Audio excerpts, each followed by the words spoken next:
Hello po mga kababayan, kamusta po kayong lahat? And once again, welcome back to another episode of Simply Talkies Vlog. Pag-usapan natin mga kababayan yung naganap na hearing po dyan sa komite ni Representative Joel Chua ng 3rd District ng Manila na Good Government and Public Accountability. Yan po yung House Blue Ribbon Committee. Yan po yung counterpart ng Senate Blue Ribbon.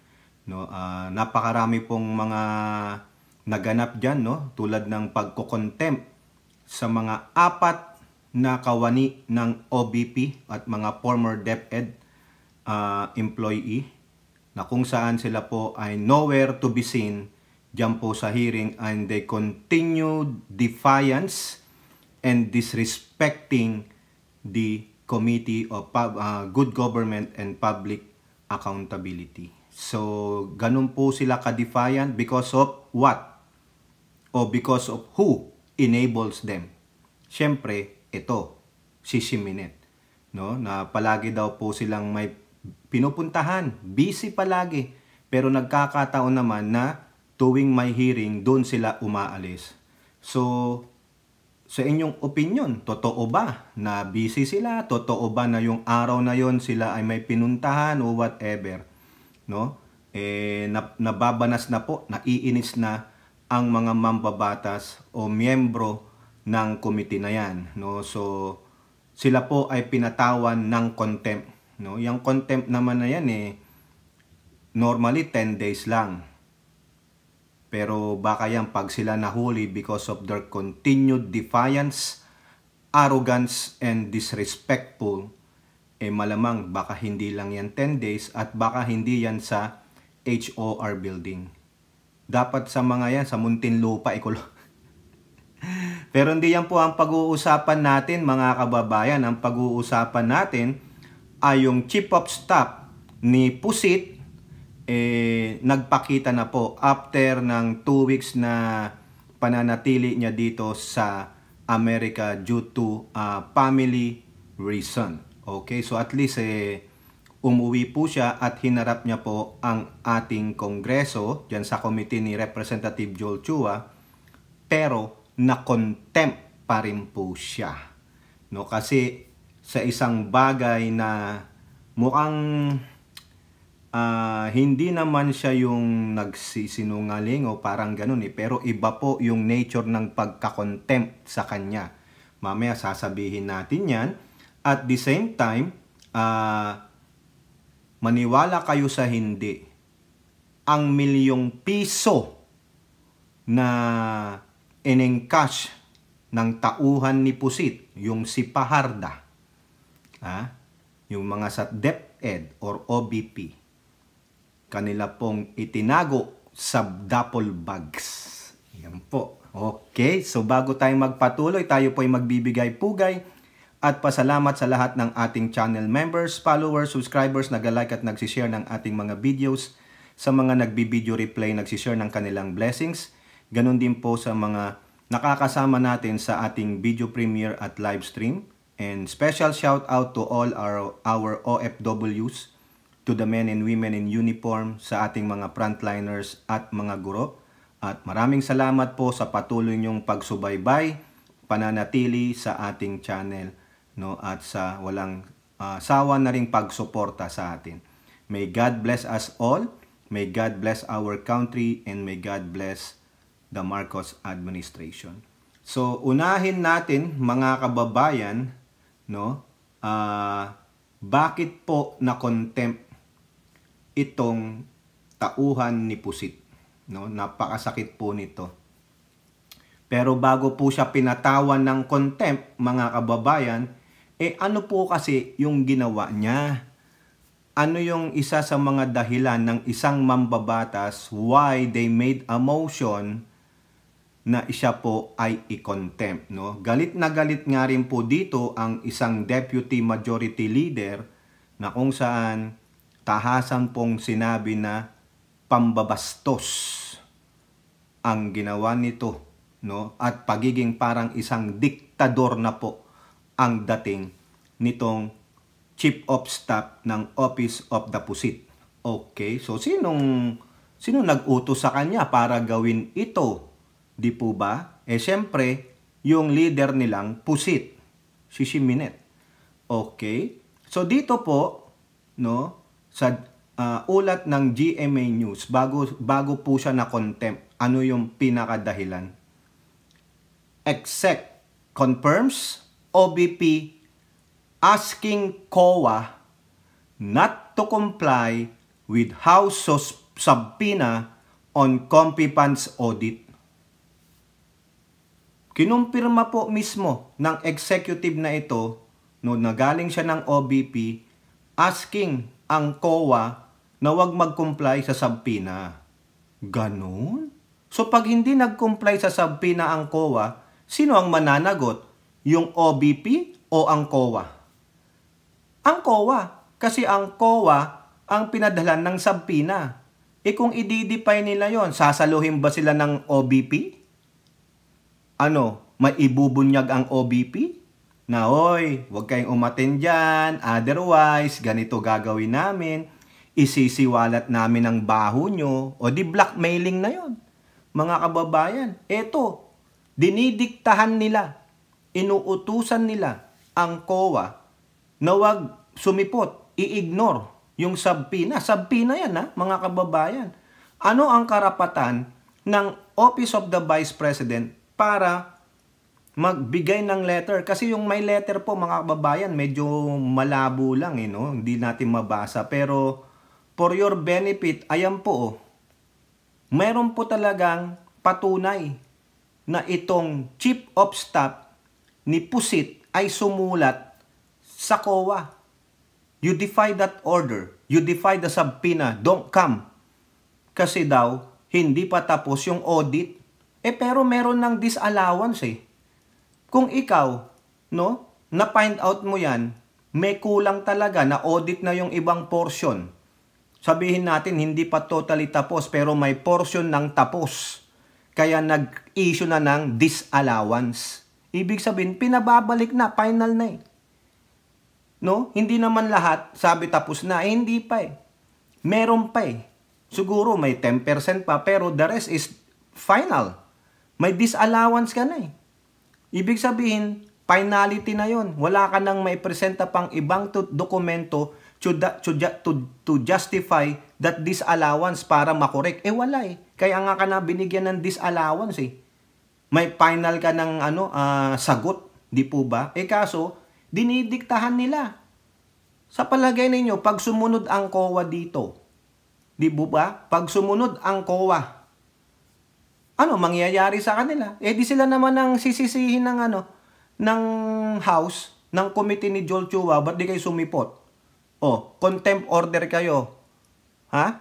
Ano na? May warrant of arrest. Di ba mas lalong nakakahiya? Kung mabuting mamamayan ka, susunod ka. Kung wala kang tinatago, kung malinis ka, susunod ka, aaten ka. Hindi tulad ni Pusit, patuloy na nag-i-evade, hindi umaaten, inuutusan lang yung mga bataan niya na nandoon ginigisa habang siya, sarap kumain ng noodles ng inchik. Ganon, di po ba? Ngayon, tanungin natin ulit, anong karapatan ng Office of the Vice President para sabihin sa COA na isang komisyon na wag mag-comply sa House of Representatives? Hindi pa presidente yan, mga kababayan. Diktador na. Mano pa pag naging presidente? Wala. Ubos ang kaban ng bayan. Wala na. Puro lang acknowledgement receipt. Gawa-gawang resibo na lang. May prepared resibo na tayo. May mga pangalan na. Inaantay na lang natin yung pondo. Okay, pag nakuha natin ang pondo, happy-happy na tayo. No? Labas na tayo ng bansa, gastusin na natin ang pera ng kabayan. Pag naubos na, sisihin natin ang gobyerno. Sabihin natin ang totoong problema ay kahirapan at kagutuman. Pero sila, anong ginawa nila bago sila nag-issue ng ganong statement, di ba? Tulad ni Pusit. Ang lakas niyang gumastos ng pera ng taong bayan, tapos pag naubos na, hindi siya napagbigyan sa hinihingi niyang kwarta, magbibigay siya ng kahirapan at kagutuman. Putragis na yan.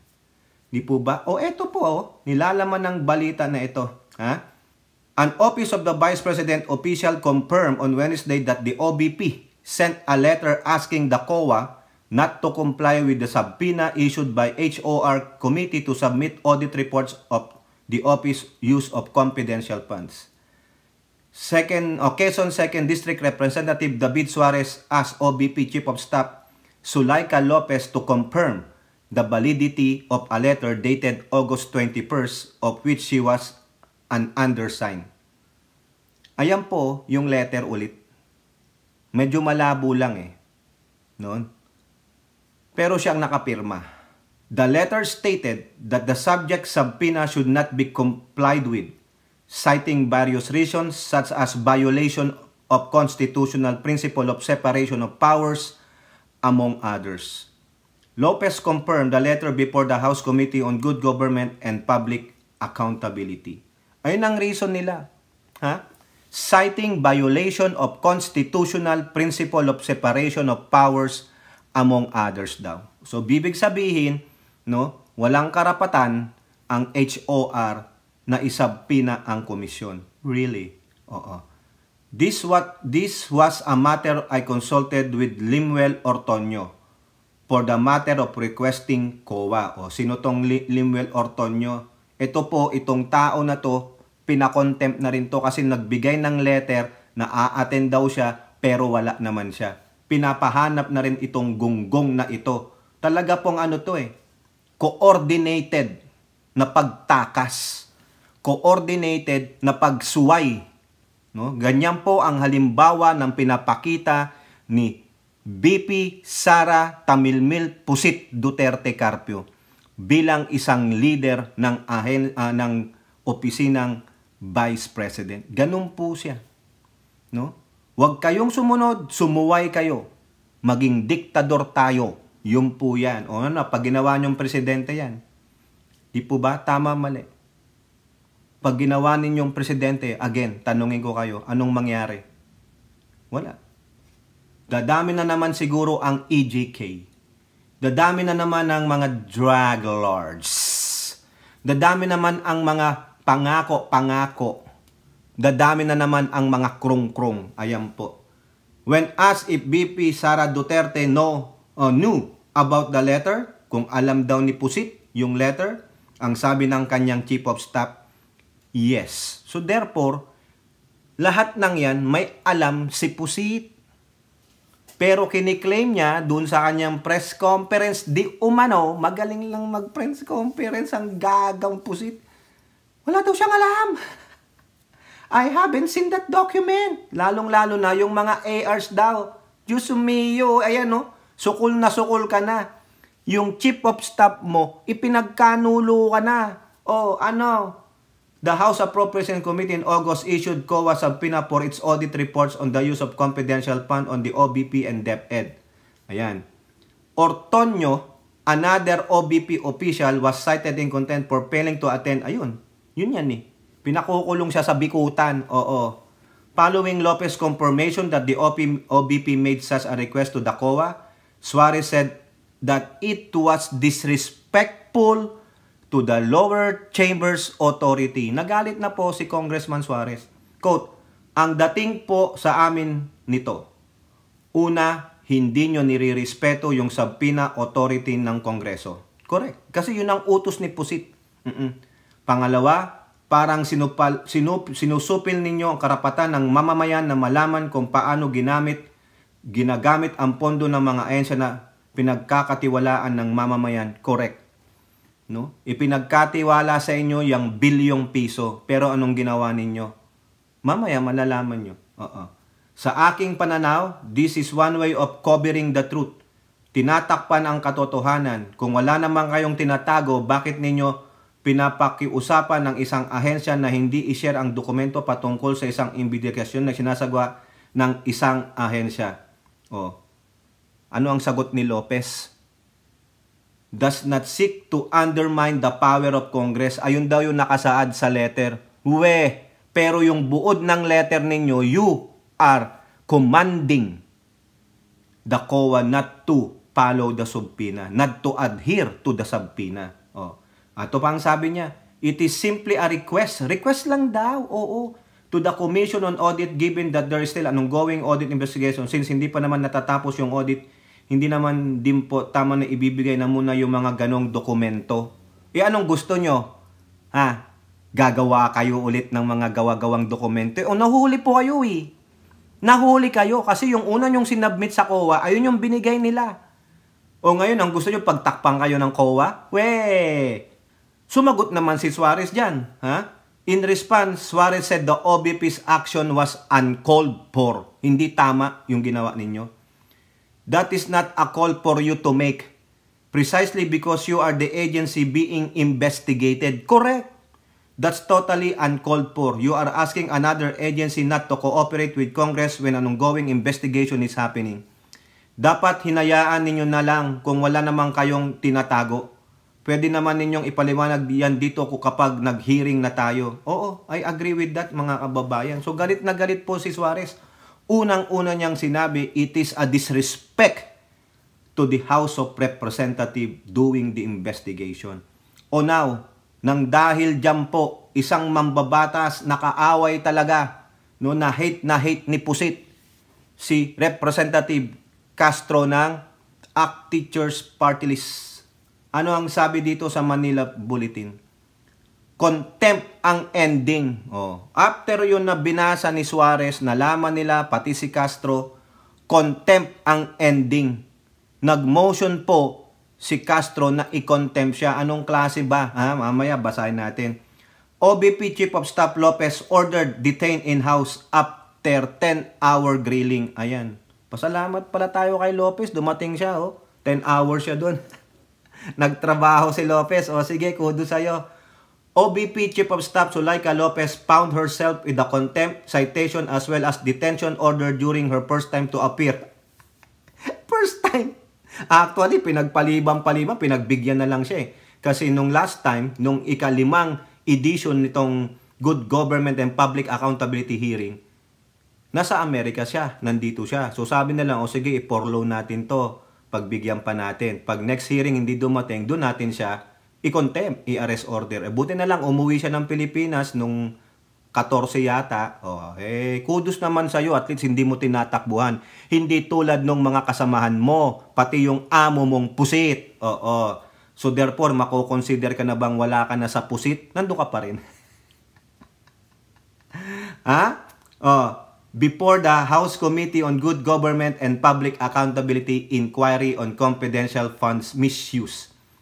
The contempt citation came against Lopez after nearly 10 hours of grilling by the congressman who wanted to get to the bottom how Pusit have spent millions worth of secret funds during the past 2 years. 615 million pesos mga kababayan. Pera natin yan. Taxpayers money yan. Hindi lang si Pusit ang nagbayad ng tax niya. Milyong Pilipino ang nagbayad ng tax niya pero 11 days niya lang po ginastos. Saan napunta?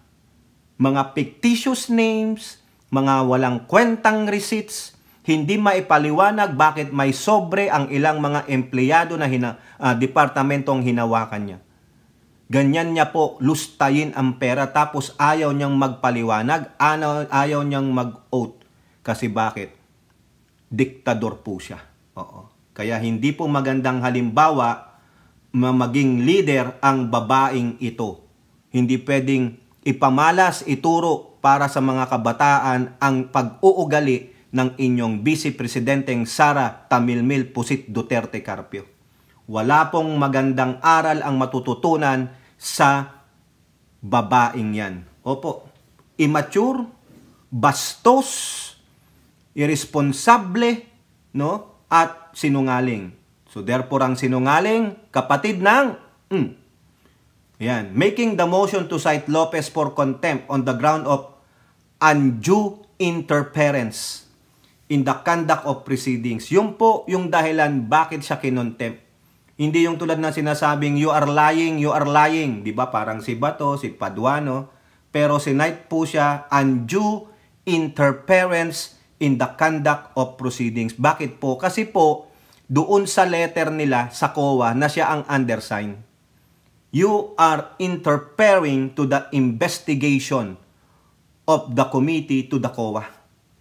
Bakit kayo sumulat na sinasabing yung wag nyong sundin yung subpoena? O yan po yun. Undue interference in the conduct of proceedings. Ayan po. Sabi ni Castro, so may I move Mr. Chair na nag-violate si Atty. Lopez dito sa ating proceedings at dun sa ating trabaho. Due to this section 11, letter F, undue interference on the conduct of proceedings. May I move to cite Atty. Lopez in contempt? Actually, si Lopez dito nagsasalita pa pero hindi naman siya nire-recognize. No? Kaya ang ginawa na lang ni Joel Chua, minoso niya na walang disagree, kaya final contempt. Okay? Castro also made a motion for the House to detain Lopez until November 25th. Actually, bago po niya yan sabihin, nag-pleading po. Nag-pleading po si si Atty. Lopez. Sabi niya, nag-apologize siya kay Castro. Sabi niya, sana matanggap niyo po. Itinanggap naman ni Castro, pero it is what it is. They have to teach her a lesson. Kaya alam mo, sa totoo lang, nakakaawa naman tong si Atty. Lopez. Pero, sinamahan mo ang isang presidente ng impyerno. Dapat noon pa lang kumalas ka na. Di po ba? Hindi. She have given you power and money. O di ba, Elora? Ano ang sabi ni Ninang Lisa? Give man power and money. Tingnan mo kung anong magagawa niyan. Nalunod din sa ganung bagay si Atty. Lopez. Bakit? Kasama na siya ni Pusit nung mayor pa lang siya sa Davao.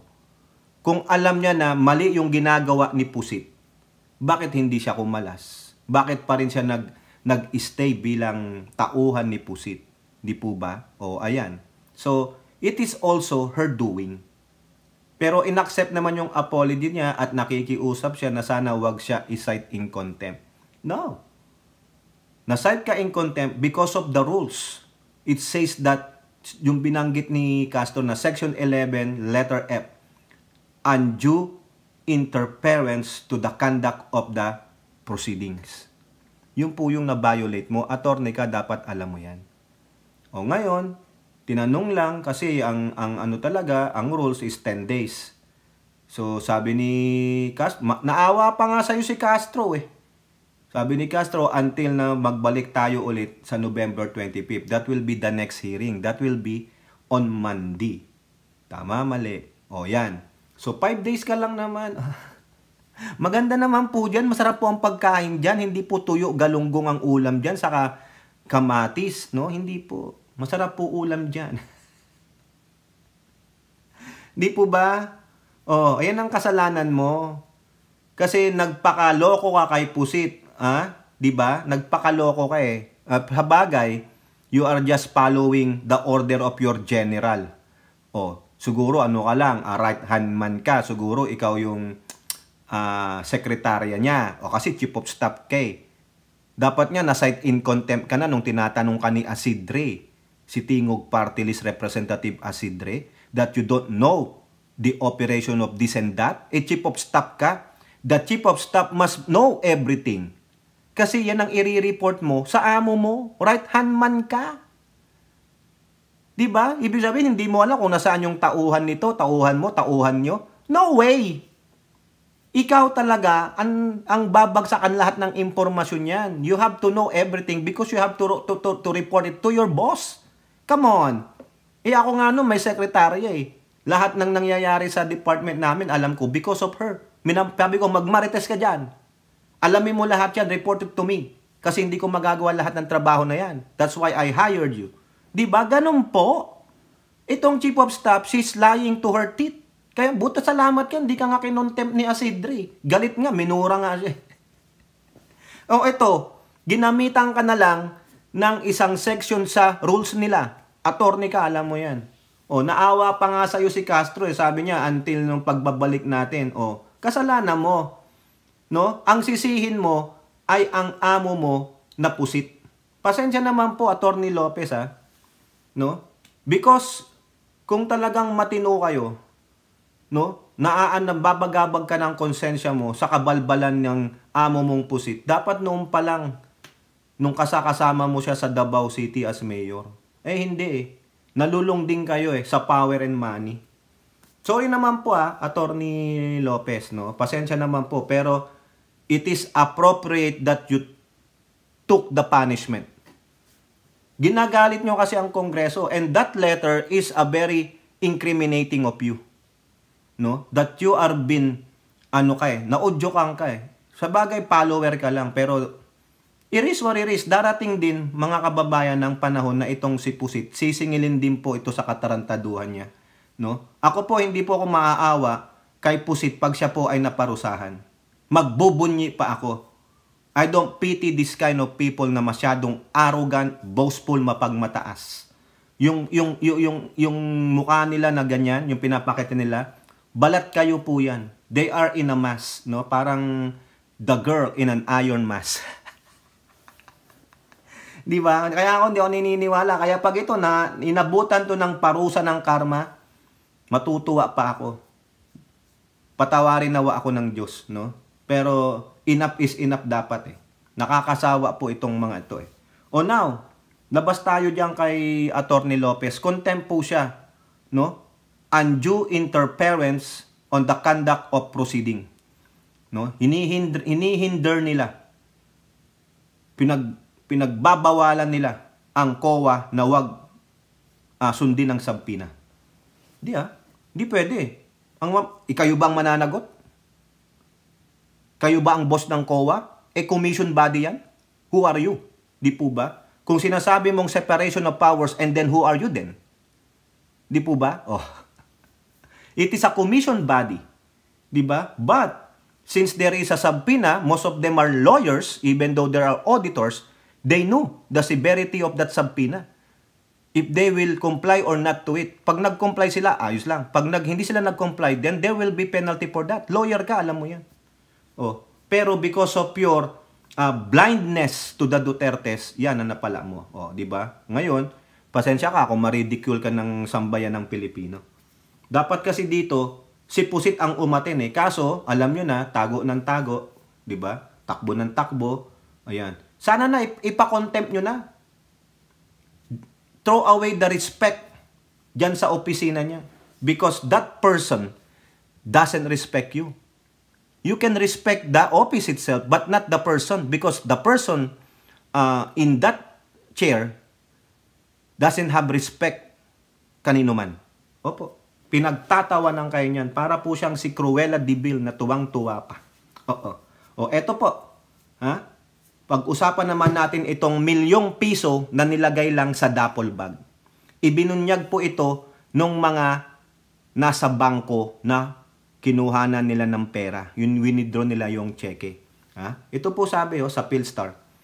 OBP DepEd confidential funds is stashed in duffel bags, says bank officials. Ayan po. No? Napanood ko po ito kahapon. Talagang, ito rin naman itong mga, since kinas nila Tinatanong pa saan daw lumabas, saan nag-exit, saan pumasok. Wala nang pakialam doon ng bangko. Sa aking opinion, ito kasing si Representative Garin Hindi ba kayo na-alarma na baka sila, wala nang pakialam ang bangko doon.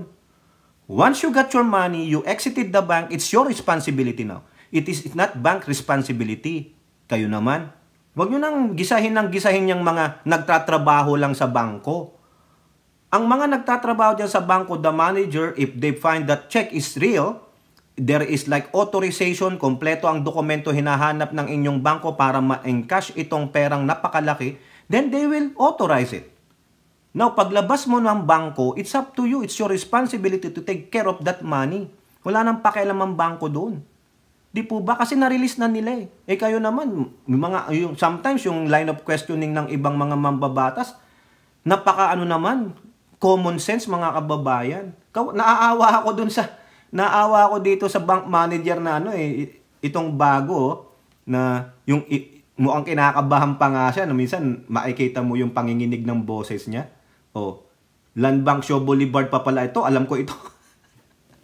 Nakikita ko ito mga kababayan, di ba? Kawawa naman ito. Ang sabi lang dito, kasi saan daw nilagay yung pera? Yun yung summation na lang nito 125 million. 4 na beses, mga kababayan. O sabi dito, the OPB confidential funds were withdrawn 4 times with 125 million taken each time from December 22 to the first quarter of 2023. Biruin nyo, 4 na cheque, 125 million? Magkano yon? E di 600, ano yan? 400 something?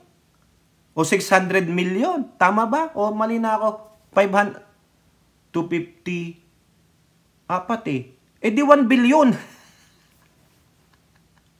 Tama ba? O mali ako? Kayo na nga mag-correct. O 500 million. Yun. So, ang bobo ko sa math. Oo. 500 million? O, grabe ito. Ito, yung abaya, itong abaya, ito yung yung nasa bangko, Siya yung branch head diyan sa Shaw Boulevard na bangko, Land Bank. Ang nag-withdraw daw po ay si Gina Acosta.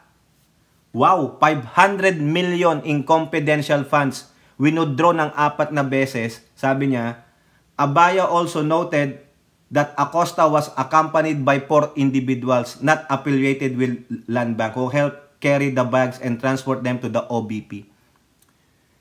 Cold cash, mga kababayan. Cold cash.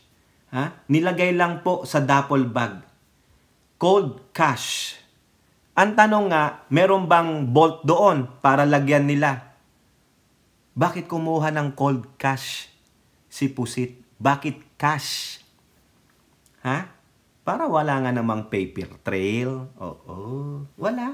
Oo. Para wala yung, cheque, name to Mary Piatos. Mahuhuli pa yun eh. Kaya acknowledgement na rin, ito ang cash. Grabe mga kababayan, ang tindi ni Tambalustay. Grabe, may Tambalustay. 500 million pesos. 500 million. Sa 4 na beses na withdraw, 4 na duffel bags. Siguro ang laki ng safe dyan, no? Yung Caja de Oro ba tawag doon? Yung safe sa OBP.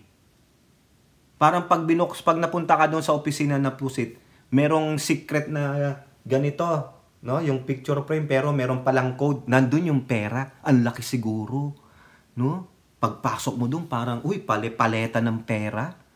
Grabe si Pusit. Pera ng taong bayan yon. Inari niya, mga kababayan. Kaya dapat, makasuhan itong babae na ito. Kaya ayaw niyang pumunta eh. No? Nandyan lang sa opisina niya yung cold, hard cash. Mamaya yan, baka pinatakbo niya na si Acosta, yung mag-asawang Paharda, tago niyo na. Tago niyo na. Parang ganun ba? Grabe, dapat i-raid yung OBP na yan eh. Dapat i-raid ng MBI, mag-utos na ang house na magbigay ng arrest warrant and search and seizure. No? Nung opisina na yan, nandyan siguro yun. Hindi lang 500 million. 612 million po yung yung CIF niya eh. Ang kapal ng mukha, mga kababayan, sa pagnanakaw. Duffel bag lang duffel bags. Parang siguro yung bag ng mga militar na malalaki. Grabe, ang bigat nun. Paano kaya nabuhat ng 4 na katao yun? Siguro isa-isa, 4 sila o dalawa-dalawa, ganun, no? Tulungan sila. Magkano kayang nakuha nung Acosta dyan? Nowhere to be found si Acosta. Yung mag-asawang Paharda, saka yung isa. Kaya nga 4 silang na-contempt. Diba? Pera ng taong bayan, hindi kayang sagutin ni Pusit. Panagutin nyo po yan. Hindi pwedeng lulusot yan. Nakakasawa na po yung sinasabi nyong respeto. Ikaw, Joel Chua, mag-decide kayo. Kayong mga mambabatas. Sinabi na yung letter ni Lopez sa COA na wag sundin ng subpoena, that is so disrespectful. Bakit yan lang mga yan? Bakit yung leader hindi nyo makontempt? Hindi nyo ipa-arrest warrant? Wala tayong pakialam kung BP siya. Bastos po siya. O, diba? Tama, mali. O, kayo po, ano pong inyong masasabi? Comment down below and don't forget to like and share. Hope to see you on the next videos. Bye-bye. God bless.